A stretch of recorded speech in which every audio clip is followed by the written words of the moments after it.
Welcome Movie Squad. Today we have some huge Avengers Doomsday updates regarding Shang-Chi and his power-ups. But before we get started with the video, guys, I'd like to ask you if you would please hit that subscribe button if you enjoy my content and want to see more. Let me know what you would like to see and I'll get to it. And also please leave me your comment and hit the bell icon and hit all for all my notifications for all my videos. That would go really far, so I really appreciate that. And we'll get started with today's video. So we got information from some sources. Now this isn't official, this isn't anything official for Avengers Doomsday. It's just speculation and rumors, but the rumors are somewhat credible from sources, so you can look into it yourself.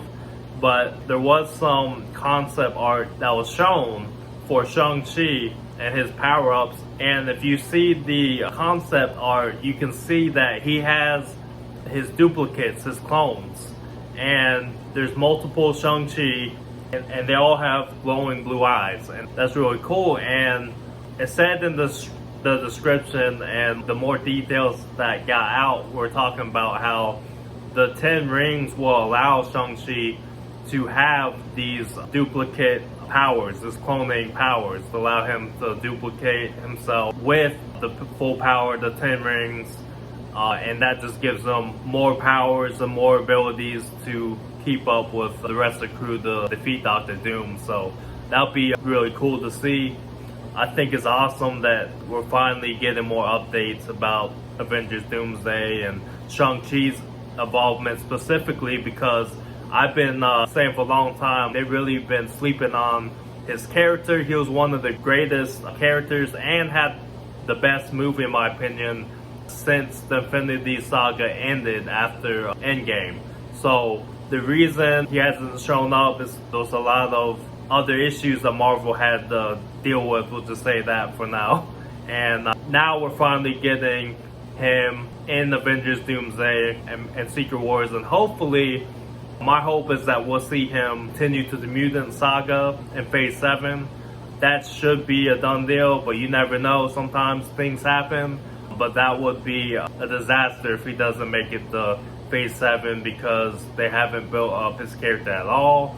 And we know that they're gonna do a soft reboot for Shang-Chi, they're gonna do a soft reboot for the MCU in total. So they're gonna keep some characters and recast some key Avenger characters like Captain America and Iron Man. So there's more information we got regarding the 10 rings and the other artifacts. That all these ancient, powerful artifacts like the 10 rings, the bangles, the Darkhold, all those artifacts will be explained, continuing what we heard from years ago when Shang-Chi came out and we saw that post-credit scene. That wasn't just a small little post-credit scene that they could move past. They're gonna have to pay that off. And I always said that, it's like, they're gonna have to tell us what's going on with that, because it really connected with the whole story that they were trying to tell at the time. But now that it's gonna be Doomsday instead of Kang Dynasty, they're gonna have to work around a few details, but they are going to explain how the 10 rings and all these artifacts play a key role with the characters that they chose. So from the source, it says that these artifacts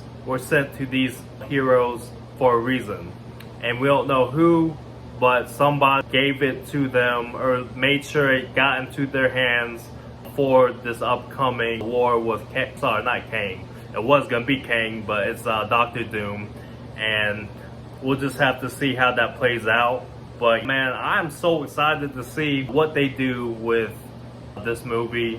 I'm glad we're getting more updates about Shang-Chi. I want to see him kick some ass, and I like that they set up his character in a way where the problem with the Infinity Saga is you had a lot of characters that just power scaling wise was really low, and then you had the other characters like Thor and Doctor Strange and Captain Marvel and all those characters that just power scaled way higher, and the other characters couldn't really put up a fight, but now they're starting to give other characters more power-ups, so it's more balanced, and you're acknowledging them as great heroes as well that can hold their own. So it doesn't make any sense for having somebody just throwing hands in a fist fight, and they set it up with Shang-Chi in a way that he has potential to become very powerful. He has his mother's gene that gives them special powers. They can go more in depth with that. He has the 10 rings that's now giving him cloning abilities, and he could also get a hold of the mystical dragon's power. So there's all sorts of ways down the road that they can grow his character and become stronger, just like Thor had his arts, and we'll just see how they play into that. But I'm so excited to see what they do with that. I think it'd be cool to see some throwbacks to some Naruto clone attacks, and because they did do a Dragon Ball Kamehameha attack in Shang-Chi movie, so hopefully they can do some more inspired anime attack combos like the Naruto one would be great to see, and I'm looking forward to it. So let me know what you guys think in the comment section down below. Till the next video, guys, Chino out.